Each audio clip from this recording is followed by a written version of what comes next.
সুপ্রিয় শিক্ষার্থীবৃন্দ, ইংলিশ পণ্ডিত চ্যানেল থেকে সকলকে স্বাগতম জানাচ্ছি। আশা করি তোমরা সকলে ভালো আছো। আজকে আমরা আলোচনা করব অষ্টম শ্রেণীর নতুন শিক্ষা curriculum chapter 6.1.1 page number 79। Look at the illustrations below and read the sentences written in them. অর্থাৎ নিচের যে ছবিগুলো দেওয়া আছে সেই ছবিগুলোর দিকে তাকাতে বলছে এবং সেখানে যে বিভিন্ন সেন্টেন্স দেওয়া আছে, বিভিন্ন বাক্য দেওয়া আছে, সেই বাক্যগুলো আমাদেরকে দেখতে বলছে।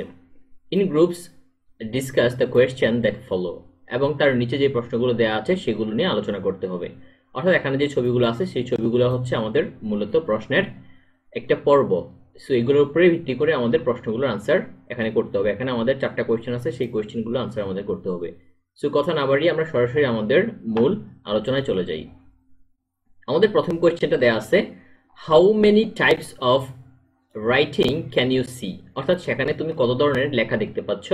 There are 3 types of writing in the text. এটা হচ্ছে প্রথম আনসার।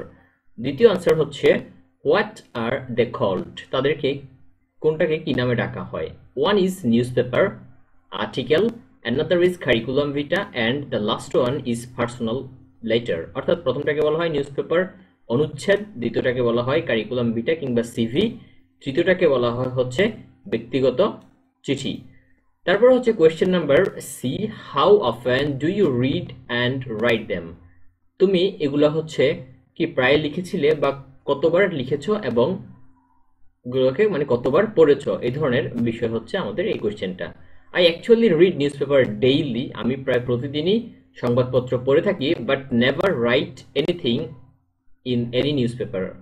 কিন্তু আমি কোনো নিউজ পেপারে, কোনো সংবাদে আমি কখনো কোনো কিছু লেখা প্রকাশ করিনি। I never write a CV, আমি কখনো সিভি লিখিনি, but I see my elder sister writing, কিন্তু আমার বড় আপুর বা বড় বোনের সিভি লেখা আমি দেখেছি। Once I write a letter to my uncle, একবার আমি হচ্ছে আমার আঙ্কেল কিংবা খালু বা ফুফাকে চিঠি লিখেছিলাম, লিভিং অ্যাব্রোড, অর্থাৎ যে কিনা হচ্ছে দেশের বাইরে অবস্থান করেছিলেন, and read several letters from him, এবং তার পক্ষ থেকে বেশ কিছু চিঠি আমি পড়েছিলাম। তারপর হচ্ছে question number 4 and the final question. The question is about why do we write them? আমরা কেন এগুলা হচ্ছে লিখে থাকি।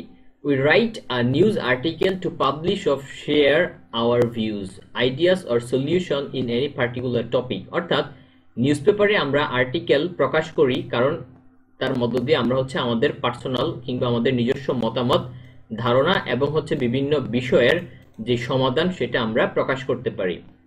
We write a CV for job purposes, আমরা সিভি লিখে থাকি আমাদের চাকরির উদ্দেশ্যে, and letter to a personal conversation, এবং একটা লেটার কিংবা চিঠি লিখে থাকি আমাদের ব্যক্তিগত কথাবার্তা বলার জন্য। সো এই ছিল হচ্ছে আজকে আমাদের আলোচনার টপিক। আমাদের পরবর্তী টপিক খুব শীঘ্র আপলোড করা হবে। সে পর্যন্ত সকলকে ধন্যবাদ। সকলে ভালো থাকো, সুস্থ থাকো এবং ইংলিশ পণ্ডিতের সাথেই থাকো।